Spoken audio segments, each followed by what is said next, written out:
Hi, I'm Rigger. This is URA, and before anyone comments, this isn't a theory, it's a discussion. I don't think this is necessarily going to be a thing exactly, but this is probably our last chance to discuss this idea before we actually get things happening in canon. After what just happened to RWBY, it seems very likely that next episode we're going to get Summer information, and if not that, then the episode after. But it seems more likely it's going to be next episode so that we can save the last episode for focusing on the resolution to things. Point is, I just wanted to discuss this writing concept of Summer not being a good role model, or perhaps not being the best idol, or perhaps just tearing down some of that idealism.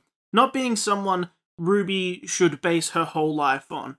What if it was revealed that Summer isn't who RWBY really should aspire to be? But more than being about Summer, what we're really here to do is look at what this could mean for RWBY and who she may become depending on how things play out.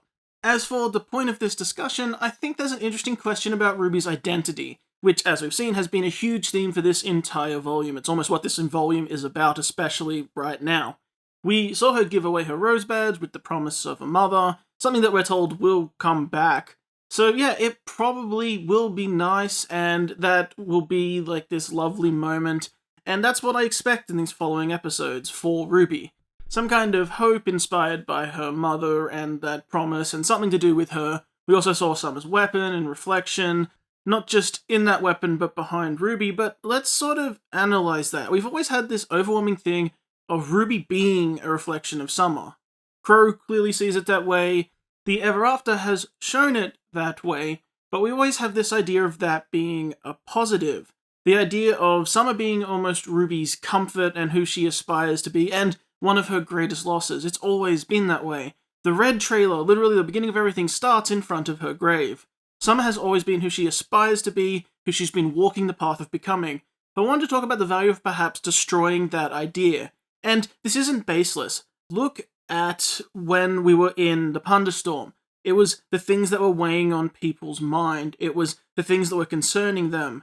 And for Weiss, it was Atlas, and for Jean, it was Penny. And behind RWBY, we saw the reflection of her mother passing with her, although she didn't acknowledge it or perhaps didn't see it. That's what's been worrying her. But also, what we interpret that as, I'm not living up to her.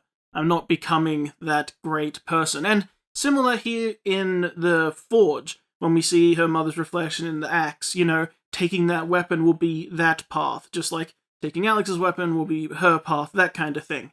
So the idea is that it's presented as, we sort of want RWBY to do these things, pick up that weapon, become the huntress, but let's discuss the idea of that not being a great idea. That what RWBY should choose to do is not follow her mother. What she should choose to do is not feel the pressure of that reflection of her mother, of actually leaving that idea behind. That RWBY being portrayed as a reflection of her mother is not actually a good thing. Obviously, it'd be painful, and some people would scream betrayal at that idea. But we can actually tie it into the overall theme in a positive way. The harsh but needed reality of growing up, of realizing the flaws in your idols especially, and developing the self. It happened before. Crow was not just the awesome hero uncle all the time. He has his struggles and his flaws. And as things grew and as RWBY grew, she saw those flaws as well, which doesn't completely destroy who Crow is. It evolves who Crow is and her idea of those around her. The same applies for Ozpin. He isn't the perfect, wisest teacher of all time. He has a lot of flaws and issues and problems and things he doesn't know, mistakes he's made. I think this is a big part in my mind of what we could do with Summer. Look, Summer failed. We know that in one way or another Summer failed. Salem knows who Summer is, so they have had some sort of interaction, and Summer is not around. So she failed in some way, or some weirdness happened. Either way, the issue didn't end, and Summer isn't here anymore in whatever fashion that happened in. But since the start, there's always been this preordained destiny idea that RWBY would grow into her mother. Look at these opening shots, like she's standing in her mother's shadow, literally. And Crow says, Summer was the best of us, this perfect person that has been held up in RWBY's mind, but perhaps that person that didn't succeed, that person isn't the answer.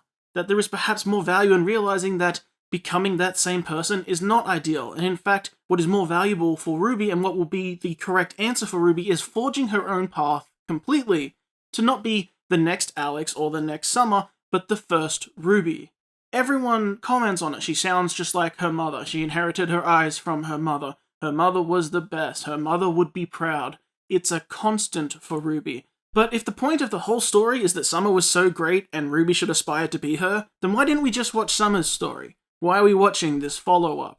If the ultimate goal, the best that the hero can hope for, the best our protagonist can do, is simply become this person we've never seen who went before her, that feels a little redundant and a little lame to me. But what doesn't is a very common idea that perhaps it's not always best to meet your heroes, and that all heroes are people and have flaws. Her mother left when she was a baby. She actually barely knew her mother at all. Ruby's mom left too. Ty was always busy with school and RWBY couldn't even talk yet. But grew up on these stories, these idealized concepts of her mother from people who loved her mother and obviously had, good thoughts about her.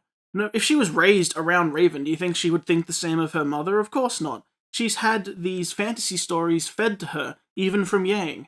No matter who that Summer was, a story from a person like that highlights her best moments and are not really who that person is inside and out. Not to mention, there could also be an underlying message here about not always clinging to the dead. Not in a harsh way. You love them, you remember them. They are always of value to you. But perhaps more emphasis should be placed on the living, on the friends and the family that remain, what you can grow and do with your life while you're here. The others will be waiting for you when the time comes. But don't let their loss completely define who you are. And especially in such a darker tone of volume we're in right now, that might be a really important message, especially with how RWBY has been, approaching things in these last few moments. She even says, I don't want to be me anymore. But perhaps what she actually needs is to realize that she wasn't being her, she was trying to be someone else, and what she does need is to be herself. I will also say that I'm being a little hyperbolic probably with the title and stuff. I'm not saying that it has to be that bad. When I initially pitched this idea on Twitter, I think last week, I conceptualized an awful person. Imagine the reveal if, Summer was the worst person on Remnant. That she perhaps moved in on Ty while he was vulnerable after Raven. That she hates Raven. And that she manipulated and strung along Crow to drag him away from Raven, despite having false pretenses and no plan of ever getting together with him at all, and just playing on his emotions, which is why he has this rose-tinted view of their relationship and their interactions, because he has this great idea of her without knowing the person that she really was. That perhaps she even raised Yang to spite Raven, just to prove she was the better person who could raise a child like that because she hates her so much.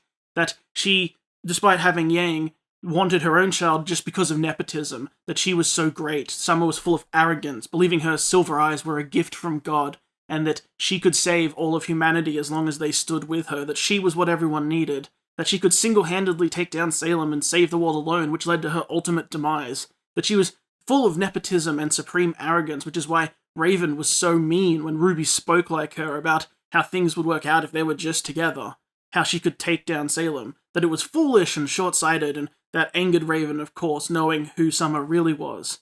I know most people don't like that idea of the character, and people don't like to entertain ideas such as Raven actually being correct. Characters like Raven, people don't like realizing, oh, this character I don't really like a lot of their personality of. They were right the whole time. But even without making Summer that bad, not all of that, it's an interesting perspective shift if, still, in canon right now, things change with what revelations are about to happen, and we realize that all along Raven was right. That this approach is entirely wrong and will not work. Raven is correct. That would be a really interesting take on this. Doesn't mean she's a good person and everything else she says is right, but she was right on that topic. I actually really like that idea. Now, like I said, perhaps that version I just said is way too extreme with her being this evil being. I don't really mean that. And I understand it's a stretch, especially with how Crow speaks about her. We probably don't want to undermine Crow and totally lose faith in his convictions and his judgment. Though you have to admit, if the Raven and Yang bit were true, that would just destroy Yang, especially after scenes like this with Salem. It would just completely wreck her in an insane way that I would kind of like to see just for entertainment value and see what they did with it, but it doesn't matter. Instead of going that far, we'll scale it back. Let's not make it that Summer Rose was a detestable, awful person, despite how fun that concept kind of is, but instead, let's shift it to something more realistic. That we should instead have to reforge Summer's identity, especially in RWBY's eyes. Not so drastically as to completely destroy who she was, but more realistically. Instead of being awful, we just show that she wasn't perfect. I like Raven being right in that sense, that Summer was wrong for her approach, and for doing what she did. For believing the answers were just uniting us against Salem. If we stand together, we can win. Friendship, togetherness. The thing that she was so mean and so angry at RWBY for acting like, for sounding like. For thinking she could just deal with this problem by herself alone too, as Summer seems to have done. That we do things by not totally shattering the concept of RWBY being inspired by her mother, but instead we reanalyze it in that, in more ways than just being inspired, her example is something RWBY should learn from, including the negatives. RWBY should not just repeat her mother's mistake. That this isn't the answer. Everything they're doing right now, their approach to Salem, is not the correct one. And most of all, becoming the next Summer isn't the answer to the question, isn't the answer to the problem, isn't how to succeed. Against an invincible monster that took your mother. Mom was the best, but even she failed. And that doesn't seem fair. I'd like to pause here because I get a lot of questions on this topic about how do we defeat Salem then? Every time there's a new development, well, how do we defeat Salem? Every time I talk about these things, I get those comments. Here's what I'll say. This video is big enough on its own. I'm not going to address that here, but I am going to make a video soon about that because I think there's a lot to sit down and talk about this and talk about how we perceive this. That I think there's a fundamental difference in how we look at this issue. And like I said, that'll be its own video, hopefully next week, but I'll get to it as soon as I can. Anyway, back on topic. We see things like Crow saying that Summer was the best of us, and that is what RWBY is trying to be. But what if instead she became better? Not by exceeding her, but by being different. She does so by becoming her own person. That she no longer dresses like her mother, idolizes every detail of her mother, wants to be her mother, clings on to the past of her mother, but instead lets go. And while still loving and valuing her mother, she realizes the answer truly is to forge her own path. If this were the case, this is where I'd totally change up things like RWBY's look. Change her hair completely, change her clothing completely. Maybe no more skirts at all, no more corsets, put her in pants or a long dress or a suit or something. Maybe even get rid of the hood and cape. Yes, it's iconic, and it's her inspiration from Little Red Riding Hood, like in the real world, but maybe just like that thematically with Summer, she has transcended her inspiration. She's transcended her inspiration from Summer and transcended her inspiration from her literary counterpart. You could make that work. I know that in reality, these are RWBY's designs, and Summer was modelled later and just used RWBY's clothes as like a stand-in, but in canon, that's not how it happened. In canon, Summer came first. So actually, that these are all Summer's clothing and style choices, and RWBY has been the one copying. So totally change it, and RWBY begins a new journey, her true final evolution of becoming RWBY, not Summer 2.0. In fact, if you wanted a good way to do this, have Summer tell her this. Be it an afterlife connection, Summer's consciousness somewhere, purely a vision that sort of, is RWBY's vision quest that she sort of pulled out of her own mind. Hell, have Summer be the Summer Maiden, whether she's still alive somewhere or not, or the powers are floating somewhere, maybe in the ever after, or she just dies right at the right time, and somehow RWBY gets those powers because she made sure to think about her, and you have this mental space conversation that Penny and Winter had. I know it's a stretch or whatever, but just like, you could do that just as a reason for them to be talking to each other and have that conversation. And I know the creator said that won't happen, the girls won't become the maidens, and I think it's really cute that you trust anything a creator says about their own work, ever. But anyway, that doesn't mean I'm saying it's going to happen, but it might. I'd tell you the same thing no matter my plan too. Either way, whatever it is, have Summer in some way confront RWBY and say that the one thing she didn't want is for RWBY to become her, which is what she's been doing. The one thing she didn't want is for RWBY to make her mistakes again. And all that goes especially when it comes to Salem, for RWBY throwing herself to her own doom like she currently is by just trying the same thing, by repeating the path that Summer was on, crushed by the weight of responsibility and blinded by her own fairy tales and thinking that she has to be the answer to everything because of her gifts with Silver Eyes and everything. We have been slowly chipping away at RWBY's ideals, like her childlike approach to everything at the start of the series, and her ideals about fairy tales, and now she is shattered. This is a great thing, because this isn't new ground, this is classic literature. When the hero goes through their hero death and must rebuild, it's necessary. In fact, Like I said, the death of the hero is a key step in the basic hero's journey. The blueprint by which all stories are pretty much written, the formatting guideline that's been followed forever. The hero's death, be it metaphorical or literal, followed by transformation, rebirth. She's literally just been going through that. That's literally what just started happening. And I feel like no one is talking about that this is a direct comparison to, like, the most basic hero story. But the hero must be destroyed in order to transform before they head towards the climax. They have to evolve. The person they've built up, everything they've built up and their ideals have to be torn down so they can be reforged to the actual answer, to go and face their finality. This is basic. This is every story ever told. RT is following the A1 formula for storytelling here. But that's not a bad thing, that's a good thing, because it works. But the part of the story that comes next is the most important, the transformation. Who are they going to be? Is RWBY going to transform into her ideal self that is just Summer 2.0? And that's how she wins. She finally achieves what she wants. Or what she thought she wanted. Or is her understanding instead going to change and evolve, and she's going to actually transform, to become purely herself, and, cast off the shackles of her mother and what's expected of her, to become who she truly needs to be to conquer the story and win in the end and find the answer that everyone else hasn't seen.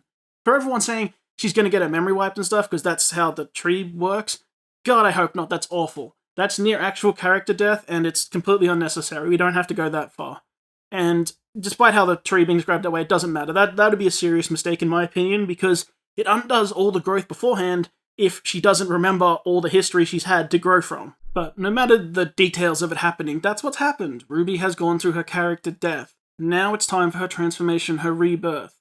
And I put forward the way she does that is a really interesting step to take on the destruction of the perfect image of Summer. Not to make her awful, but to destroy that idealized, almost godlike figure to RWBY. Not making her truly awful, but by making her human. Like all parents, they are more than just a role model who the child should grow up to be, but she's in fact a teacher that strives to make their child better than themselves by the end, not into themselves. You could even pay off the rose badge thing. The blacksmith whatever can just have that, that's fine, I don't need explanation for that. It's a mother's promise, perhaps that she'll come back, that's what we've been led to believe. That it'll be fulfilled in Summer coming back to slap some sense into RWBY and tell her to be her own person, that she is not so perfect. Or perhaps it can be that Summer doesn't come back, that this badge will never be fulfilled because Summer can't come back and fulfill the promise because she made a mistake, because she's not perfect. So she can never fulfill this promise. So learn from that mistake and don't do the same thing. And I know there's a base assumption here that Summer's mistake is that she went alone and that RWBY is instead preaching togetherness. I know that, but equally, in reality, a group stands no better chance with Salem than this kind of approach. You don't win because there's more people for Salem to kill because you still can't stop her. But what's more, this whole thing is supported by stuff we've had already. I think this entire thing is highlighted when we go back to where it all started. Red Like Roses, Part 2. It's in the lyrics. The first part is RWBY's pain and sadness over her mother being gone. Then, the second part is Summer's response. Now, these lyrics aren't always perfect. The songs aren't always perfectly informed about the story. That's been pretty much open information that they sort of just filled in some gaps and they don't always know exactly what's going to happen. But it doesn't matter. The story is still in the song, and if they looked at the song for inspiration or something to do, it's a good step to take. It's right there in those lyrics. It's something we can't ignore. So, the start is of Summer's part saying sorry for abandoning her. Sorry, there's no happy ending. Hey, look, this bedtime ends with misery ever after. That's cute. I don't think that was in the plan at this point, but, that's really cute to put there. Sure, it's just a fairy tale phrase, but it's just given more importance to what's happening now. But basically, blah blah blah, oh, sadness, sadness, sadness, bad. And then, at the end here, she did what she had to do, a sacrifice. I wonder if that actually achieves something? That's pretty interesting. If there is a sacrifice that RWBY can pick up from, that Summer's death actually left her something to use, that could be cool. Perhaps powers, maiden powers or something, who knows? There could be something there that she had a sacrifice because she knew it would help the next person. But either way, going on, I know you lived a nightmare, I've caused so much pain, but baby, please don't do what I did. I don't want you to waste your life in vain. That's where this can come back to. Hey, Summer, made a mistake. Don't do the same thing. Don't go fight Salem recklessly. Don't fight Salem at all. Find a different answer. This is not the way. Becoming me is not the way. And tie that in to trying to stop being Summer, to be RWBY. Stop walking my path, stop idolizing me. Here's my mistakes. Harsh but firm. I'm not perfect. Emotional mom slap. While Summer being awful probably won't happen and probably is too far, Summer not being perfect is a very real and perhaps some of the best way we could approach this. That Summer, the best of us, is not perfect. And it feels a lot more likely that that might be what happens. Another thing I see a lot is that RWBY's in so much pain right now. RWBY's so broken, she can't take anymore. You can't do this to her too. But that's a sort of fallacy. That's not how it works at all. Her barriers have been shattered here. RWBY's mental barriers, all of her inner strength has been shattered and torn away. She is, if anything right now, an open book. She is more open to the truth that she's ever been, more open to disappointment, more open to things that she would rally against normally. She shouldn't pick up Alex's knife, but she also shouldn't pick up Summer's axe. She should pick up Crescent Rose, her creation, an ode to not just her mother, but Crow and her own journey. Perhaps even change it some more, again, reforge it, make it truly what she wants, make it truly her own. Make her image of herself truly who she wants to be, not who she thinks she should be and who she's expected to be. And suddenly, the whole deconstruction from Summer isn't a betrayal of the start of RWBY. It isn't casting aside what RWBY set out to be and the whole point of her character. It's instead a necessary and important step of growth that makes Summer less perfect, but actually more human and more important for RWBY to become who she truly needs to be. That's who she truly needs to learn from, and that's in the positive and the negative. And I think that's pretty beautiful. That her one last true gift from her mother to daughter is freedom. Freedom from expectation. Freedom from the responsibility. Freedom from the shackles of idealism. And instead, just freedom. Freedom to be yourself. Freedom to forge your own path. Forge your own image. Forge your own answer. To find the truth of you. And that is what makes Summer the most proud. And see, I started it out mean, but just because something is painful doesn't mean it can't have a happy ending. So until next time, my name is Rigger, hope you have a wonderful day, and I hope I did alright.